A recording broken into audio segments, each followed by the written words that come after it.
want to begin with a difficult, awkward, uncomfortable question, kind of. And the question is this: is there anybody, and before I say it, let me tell you, don't point at anybody, don't look at anybody, don't elbow anybody. Just keep looking up here at me. But is there anybody in your life that you wish you had never met? That's heavy. I mean, it is. I wrestled with this question myself a few months ago, and just thinking about this series and that question, and my wife and I talked about it. And, you know, you could take it to the next level and say, is there anybody that you wish your husband would have never met, or that your wife would have never met, or anybody that you wish your children would have never met? Somebody that maybe came into their life, and it's not that they're your enemy or that you hate them, but you just realize that life would have looked different if you'd never met them. The point is that relationships have a huge impact on our lives. I think everybody here knows that's the truth. That relationships have a huge impact on our lives. And we're in this second part of a 5-part series called Guardrails. And today we're going to talk about friendships, and we're going to talk about relationships. And we don't pay a lot of attention when we're talking about guardrails. We don't pay a lot of attention to them until you hit one. And I hope you've never done that, but if you have, you know that a guardrail is a system designed to keep us from drifting into off-limits or dangerous areas, and a guardrail just might save your life. It may damage your car. In some cases, it could even damage your body. But without a guardrail, the damage to you or your car would have probably been worse, because guardrails are typically placed on the safe side of the road. You know, you could drive where the guardrail is. The idea is you don't want to be confronting what's on the other side of that guardrail. It could be a cliff, it could be the side of a mountain, it could be a ditch. Guardrails are placed, where you're approaching a bridge or a curve, or in medians where you have oncoming traffic that you're kind of being separated from. So there's all these possibilities. And a small accident with a guardrail might be the thing that protected you from a worse accident that could have happened on the other side of the guardrail. And so guardrails are never placed in the danger zone. They're just this side. They're in the safe zone, but they're to protect us from the danger zone. And they're positioned in the realm of safety. And I think everybody here would say, you know what? I get it. Guardrails are a good idea. That makes sense out on the highway. But the reality is, and the idea behind this series is that it's good to have some guardrails in other parts of our lives. Today we're going to talk about relationships. As I said, it's good to have some relational guardrails. It's wise to consider some moral guardrails in your life. We're going to talk about that in this series. It's a good idea to consider some financial guardrails. You could think about some ethical guardrails, some business guardrails, some dating guardrails. The idea is that guardrails keep us safe and they protect us. And the truth is, your greatest regret in life would have probably been avoided if you'd had some guardrails, right? I mean, you think about it, you think back to the greatest regret that you have in life, and there's a good possibility that you could have avoided that if you'd had some guardrails in your life. And last week we said that culture hates guardrails. Culture would rather have a little yellow line painted on the side of a mountain highway. You know, that's kind of the guardrails that culture would desire. And, culture kind of asks that idea or that question, how close can we get to sin without actually sinning? But that's the wrong question. That's the wrong question completely. The better question is, knowing the potential hazards that are out there, the question is, where do I need a guardrail? And we said last week, guardrails are designed to direct us and to protect us. That's a good thing. It's wise for us to pause and consider the danger that is on the other side of the guardrail. We need to think about that. Because even in our culture, most people agree that in areas like finances and morality and relationships, there's a place where most people would agree, okay, now you've gone too far. We won't debate where that line is today, but most people would agree that at some point we would get to the place where most would say that's too far. It may be different for different people, but the idea is guardrails are put in place to prevent that. They're there to keep us from moving in a dangerous direction. They are there to keep us from moving to a dangerous place. And today we're talking about friendships. In your notes, if you're following along, I would encourage you to jot this down. At some point, we all find ourselves in unavoidably close proximity to people whose lives are moving in the opposite direction. They're going in a different direction than we're going. At some point, we find ourselves in unavoidably close proximity to people whose lives are moving in the opposite direction. I'm talking to you about people that you've encountered perhaps this week or this month or this year already, who, if you were honest, you'd have to say, you know what, I'm confronting some people that have different values, they have different morals, they have different opinions, they have different beliefs, different standards than I have. And so the tension of moving in the opposite direction, of being in close proximity to the wrong person, is something that really begins for us all in childhood. That's why most of us had parents that would say, hey, I don't want you guys getting mixed up in the wrong crowd. That was my mom and dad, don't want you mixed up with the wrong crowd. And that's why we weren't allowed to go to certain friends' houses, because that's the wrong crowd. We don't want you to go there. They can come here, but you can't go there. There were certainly some kids that you can't go spend the night over there. That's where you're really going to get in trouble, and so we're not going to have any of that. And I don't know if any of you remember that when you were kids, but we had some places we couldn't go at all, and then there were some other places we couldn't go spend the night. And then as you get older, isn't it interesting how those things that we hated as kids, we begin to implement on our own kids? I remember well to my kids, hey, you're not going over there. No way, you're not going. No, you're not going to spend the night over there. We had some standards, and it's like, you're going to have to adhere to these standards, because we're not going to do that, because we don't want you guys getting mixed up with the wrong crowd. We don't want you guys getting in trouble. And so there were just some kids they couldn't hang out with, they couldn't spend the night with. And do you know why parents do that to their kids? Because of a very, very important principle that we all know, and that is friends influence the direction and the quality of our lives. We all know that's true, that friends influence the direction and the quality of our lives. There's no question about it. And I would think it'd be fair to even go as far as saying our friends can actually determine the direction and quality of our lives. Now, I'm going to back up for just a second and say, parents, if you're parenting teenagers or young children today, often I'll say that, it's a bigger challenge in some ways, but in one way, you've got it easy. And I'm just going to tell you this. I know some of you aren't going to agree, but you guys have electronic surveillance systems. We did not have the advantage of having those things when I was a parent. You don't have to get out of your chair to follow your children. There's an app for that. We did not have that advantage. You can use your GPS tracking devices. You can use cell phones. You can get on Facebook and spy on your kids, for heaven's sake. You've got email. You can check their text messages. Parents today have all these resources at their disposal. Back when we were parenting, we didn't have all these conveniences. We had to spy on our kids the old-fashioned way. We had to do it the way our parents did it. And you guys do not understand how easy you've got it in that regard. But here's the thing about friendship. We're talking about, friends and relationships. The thing that makes friendship so great is the thing that makes friendship so dangerous. Because when I'm around friends, when I get around my buddies and the people that I'm close to, I have a tendency to drop my guard. You have a tendency, don't you, to drop your guard. You see, because we're all acceptance magnets. We are repelled by rejection, but we are attracted to acceptance. And when I'm with people who accept me, the tendency for me is to drop my guard. When you're with people who accept you, you are typically more open to their influence. And so here's a huge principle that I want you to jot down. Acceptance leads to influence. Acceptance leads to influence. When I'm in an environment where I'm completely accepted, that puts me in a position where I'm open to the influence of the people that are around me. We shut down around rejection, we open up around acceptance, and that's what makes friendship so great, and that's also what makes friendship so dangerous. And so, your greatest regret in life probably revolves around things you did with your friends, right? Not with your enemies. When you think about the greatest regrets that you have in life, typically that has to do with things that you did with your friends, not with your enemies.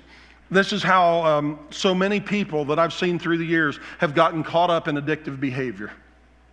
You did something that you thought was going to be fun, and you were with your friends, and everybody else was doing it. And it led to an addiction that haunts you to this day. Greatest regrets in life are not around our enemies typically, it is around our friends. It's how people get wrapped up in behaviors that you once looked at as sin.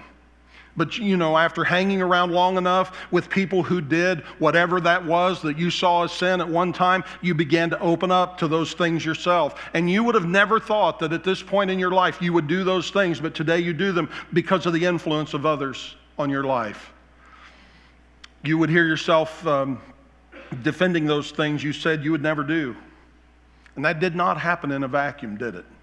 There were some influences that were speaking. You got around some people who were moving in the opposite direction, and you got closer and closer and closer until you're the one who finally changed directions. When we were raising kids, one of the things I would often tell them is I'd say, guys, if I were to stand you up on a chair here in this kitchen, I can pull you down a whole lot easier than you can pull me up. And we talked about those influences in all of our lives. And it's in all of our lives. And, the thing of it is, this is not just an adolescent issue. This is an issue that operates across the board, and it affects all of us. See, at some level, our friends influence and sometimes determine the direction and quality of our lives. This can work for you, and it can work against you. It can be a positive, and it can be a huge negative. It just depends on who your friends are, doesn't it? See, friendships can be so dangerous, and that's why we need guardrails. And so today what we're going to do is we're going to focus on just one verse of Scripture. Just one verse, and this verse was written about 3,000 years ago. And I want you to keep that in mind as we go along, because I think that makes this verse even more profound. The fact that it was written 3,000 years ago by the wisest person to ever live apart from Jesus Christ himself. It was written by King Solomon. He was the king of Israel in about 993 BC, and here's how Solomon would sum up everything we said so far from Proverbs chapter 13, verse 20, the New International Version. He says, "He who walks with the wise grows wise, but a companion of fools suffers harm." Now, I want to go through that again. I want you to think about the implications of this verse. Then we're going to break it down. He who walks with the wise grows wise, but a companion of fools suffers harm. This is a dynamic in relationships that affect every single one of us every single day. And to recognize it and accept it is to learn to leverage it and set us up for success in every aspect of life. So think about this. There's a principle here, and there's a warning. A lot of times when we read the book of Proverbs, people will see a proverb and they'll say, hey, I'm going to claim that promise. And what they do is they claim a promise, but it's really a principle. It's not a promise. I've heard this happen lots of times, and I'm not trying to rain on anybody's parade. I'm just trying to point out the truth. They'll take a verse like, train up a child in the way he should go, and when he's old, he'll not depart from it. Okay? That's a principle. That's not a promise. And you say, well, I'm claiming that as my promise. Well, you know what? I understand that, and that's the heart of any good parent. But the bottom line is that child is a free moral agent. They can choose for themselves. They can do whatever they want. They can turn their back on God and walk away and never come back. So if that was a promise, you could not see a person violate that promise. It's a principle. And this is a principle right here, that he who is wise, he who walks with the wise, grows wise. That makes sense. That's a principle. But there's also a warning, and the warning is in the second half of the verse where it says, but a companion of fools suffers harm. Now think about it. Wisdom is contagious. Wisdom begets wisdom. You hang around wise people, you just get wiser. That's the way it works. A wise person understands that all of life is connected. That means that what you think about today, what you decide today, what you do today, that is going to influence your life tomorrow and for all the tomorrows of your life. What you did yesterday is impacting your life today. That's because all of life is connected. There are no isolated events. It's kind of a domino effect. There are no isolated thought patterns. There are no isolated relationships, because all of life is connected. So the wise person makes decisions based not only on today, but on tomorrow, and the tomorrow after that, and the tomorrow after that, and so on. You can see what I mean. They understand life is connected. So if you walk with the wise, what's the principle here? The principle is you're going to become wise.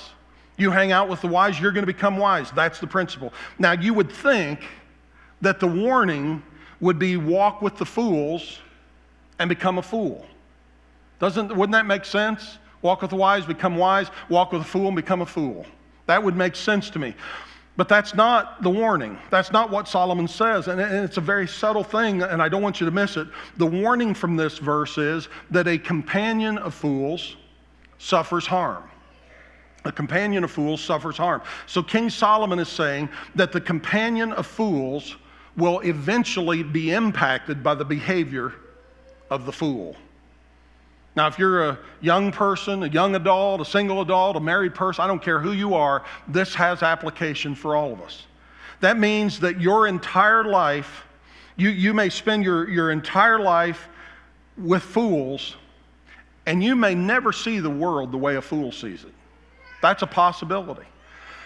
You may never behave like a fool yourself.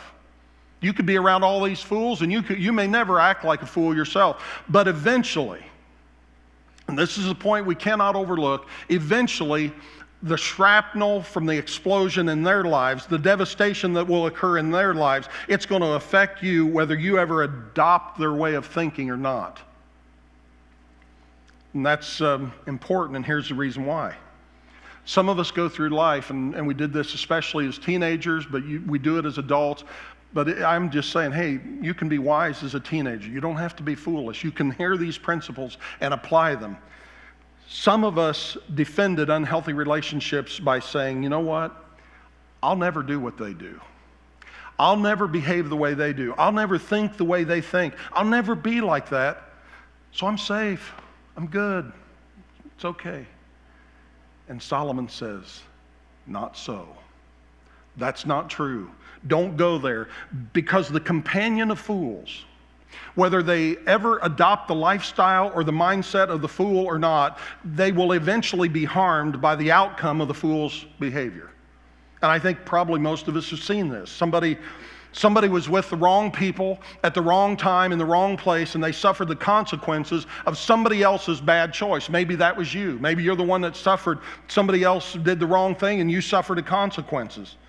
And that's what scares us to death as parents, isn't it? We don't want our kids to be in that situation.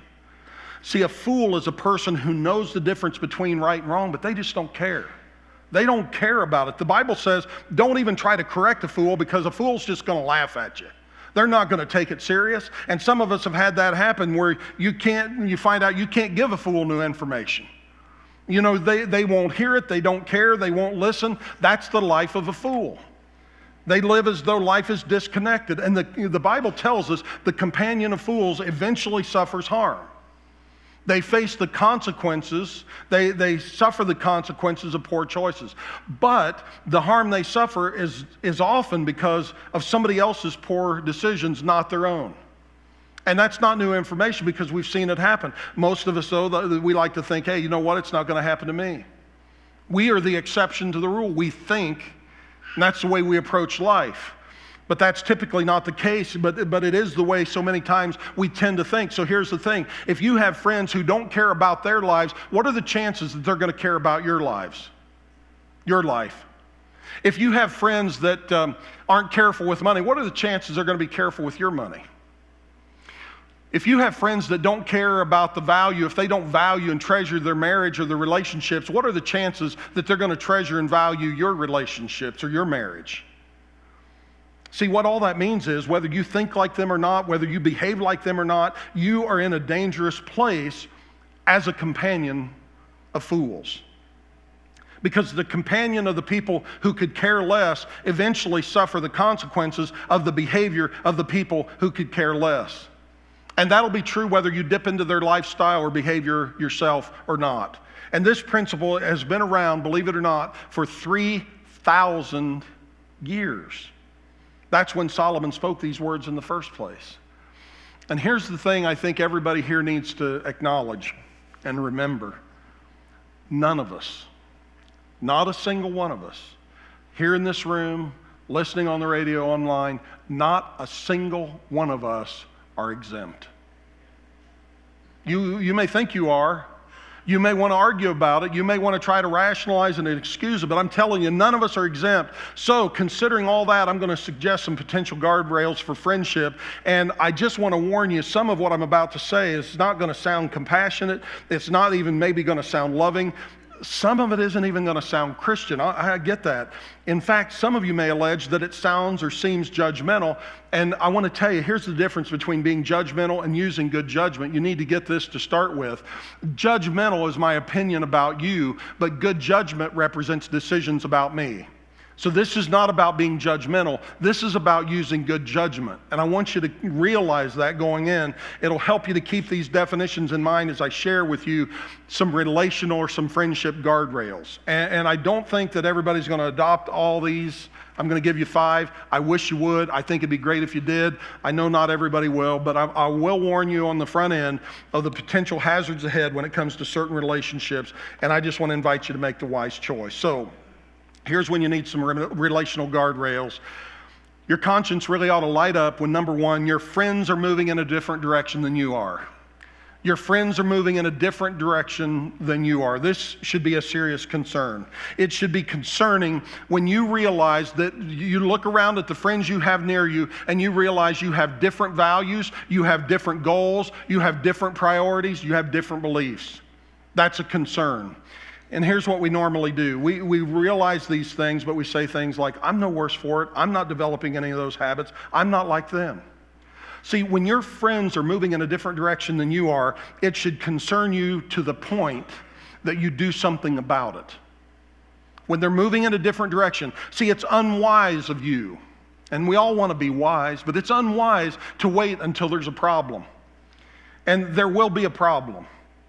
This will be an issue. It's just a matter of time. It's kind of like the handwriting is on the wall. And so I just want to encourage you to make room in your life to get around some people that are moving in the same direction you are, assuming that you're moving in the right direction. And if you're not, get on a path that is going on the right direction and surround yourself with people that are also going in the right direction.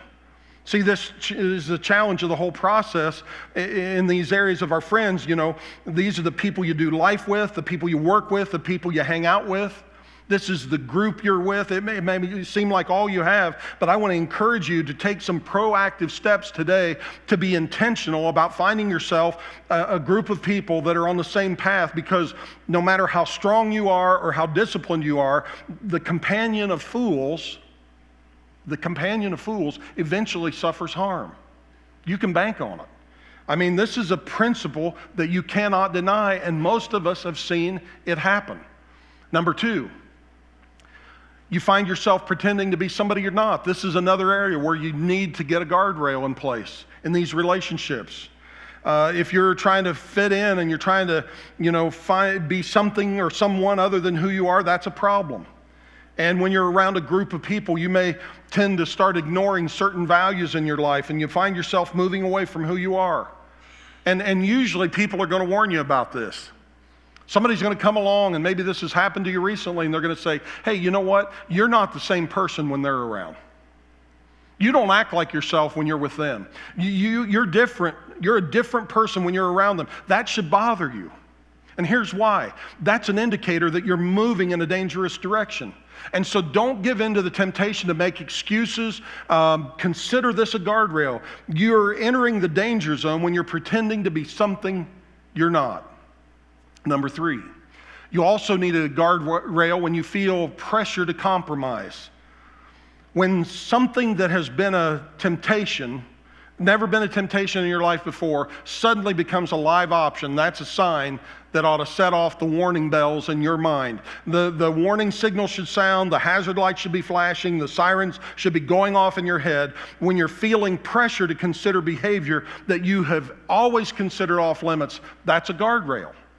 And I'm not talking about acting on the behavior. It's when you find yourself even thinking about it. It's when you find yourself considering the behavior. That's the guardrail. And it's when we begin talking ourselves into things and we start trying to dumb our conscience down to the point that we begin to withdraw from the people that we used to agree with in terms of behavior and habits and lifestyles. But when we begin to consider something that we personally knew was off limits because of the people that we're hanging out with, that should be a concern. That's a guardrail. You need a guardrail number 4 when you say things like, I'll go, but I won't participate. Well, I'll go, but I won't participate. You're still in the proximity. You know, it's not necessarily that you do what they do. It's there when you're there when they do it. That's the problem. That's the danger zone. You say, but I'm not going to do whatever it is they're doing. Well, Solomon would say that's not even the point. Because a companion of fools suffers harm. Because when the fool suffers harm, you're just going to be so close that, you know, you're going to feel it. You never know when the harm's going to come, but you're going to be hit by that. You're never going to know when they're going to be busted. You never know when they're going to get hurt. You never know when it's going to happen. And so this is a wake-up call that should be a red flag for all of us. That should be a warning that you've got to stop and reconsider. That's the guardrail. And so here's the last one, number 5. It's when you hope that the people you care about the most don't find out what it is you're doing, who you've been with, where you've been. You hope that they don't find out what you've done. I mean, is there something on the inside of you that just kind of tenses up when you think about the people that you love and care about finding out where you've been, what you've done, or who you were with? I mean, are you already creating a defense in your mind just in case you're forced to have some kind of a conversation that you're hoping you don't have to have? If so, that's a good reason to step back. You know, culture says, hey, it doesn't matter where you go. It's none of their business. It doesn't matter who you're with. It doesn't matter what you do. That's what culture says. That's that little yellow line on the curvy mountain highway. But wisdom, on the other hand, says if it bothers me that the people I love the most and the people that I respect the most and the people that I care about the most would find out what I'm doing, that's a giant red flag. That's a guardrail. So are you willing to risk embarrassment and the awkwardness and the disappointment? Are you concerned that somebody's going to find out what you've been up to or where you've been or who you were with? That ought to concern us. That's a guardrail. And I know some of you might be thinking, well, that doesn't even sound loving. That's not compassionate. That doesn't even sound Christian. Aren't we supposed to be around people that are different than us? Shouldn't we, reach out and establish these kinds of friendships? Sure, that's a good thing. But don't confuse kindness and compassion with wisdom. We need to know what is wise and what is right. And here's the thing, and I'd encourage you to jot this down. Compassion will never require you to make an unwise decision about yourself. Compassion will never require you to make an unwise decision about yourself. Don't use compassion or love as an excuse to stay connected to somebody you have no business being associated with. Because there's no conflict between compassion and wisdom. And if you'll stay on this side of the guardrail, when they crash, you'll be in a much better place to be able to help them. And isn't that kindness? Isn't that compassion? Isn't that wisdom? Pulling back from a relationship may be the wisest thing you'll ever do. And I want you to hear me say that again in case you weren't paying attention. Pulling back from a relationship may be the wisest thing you ever do in life. And I ask you, are you willing this morning to face up to what God's will might be for you in this regard? Maybe God's calling you to a place of safety, and He's doing it because He loves you and because He knows what's best. It's not because He dislikes your friend or your fiance or whoever it is that comes to mind this morning. But if you choose to disregard what you've heard today as the Lord has been speaking and as certain people have come to mind and you know good and well in your heart what you ought to do, if you choose to disregard that, I predict you will come back to this day and you will wish you could have responded differently to this principle. And so don't let that happen. And if you're resisting it and you're thinking, this is too complicated, my relationship with them has gone too far, and somebody's not going to understand, and you're arguing with me in your mind, I predict that one of these days you will regret not doing what you know in your heart today God is calling you to do. And this is your opportunity to do something about it today. And here's the thing, you'll never regret doing what you know in your heart God has told you to do. You'll never regret doing what God tells you to do. And so I want to encourage you to listen to Him. And here's the truth. Nobody ever regrets having guardrails. Never happens. He who walks with the wise, she who walks with the wise becomes wise. But the companion of fools eventually, inevitably, suffers harm, some kind of harm. So, if God has spoken, would you listen to what he said? Would you do the right thing? Are you willing to establish some relational and some friendship guardrails in your life? You'll be glad you did, because friendship is awesome and relationships are wonderful. They hold such potential for us, and yet they can be so dangerous. And that's because he who walks with the wise becomes wise, but the companion of fools will eventually suffer harm. And so just remember, your friends, those relationships, they'll influence and possibly even determine the direction and the quality of your life. That's why it's important that we establish some personal guardrails when it comes to friends, when it comes to those relationships. Would you bow with me, please, as we pray? Lord Jesus, I know that in a service like this, there's a tendency to have these conversations in our mind with the preacher and be thinking, man, you know, if you only knew, and what about this, and what about that? And we have all these things, and we try to rationalize and justify and condone doing what we want to do, what we've always done, what we've been doing, what we want to continue doing. But today, Lord, I just want to pray that if you have spoken, that you would give us the courage to listen. We want to be wise. We don't want to be foolish. And so, God, if you've been talking to us today, would you give us the wisdom to know how to apply what we've heard, what we've seen on the screen? Would you give us the wisdom to apply Proverbs 13:20 to our lives? Whatever that looks like, whatever it means, give us wisdom, and then give us the courage to go from this place and to do it, knowing that we will do so with no regret. In Jesus' name I pray. Amen.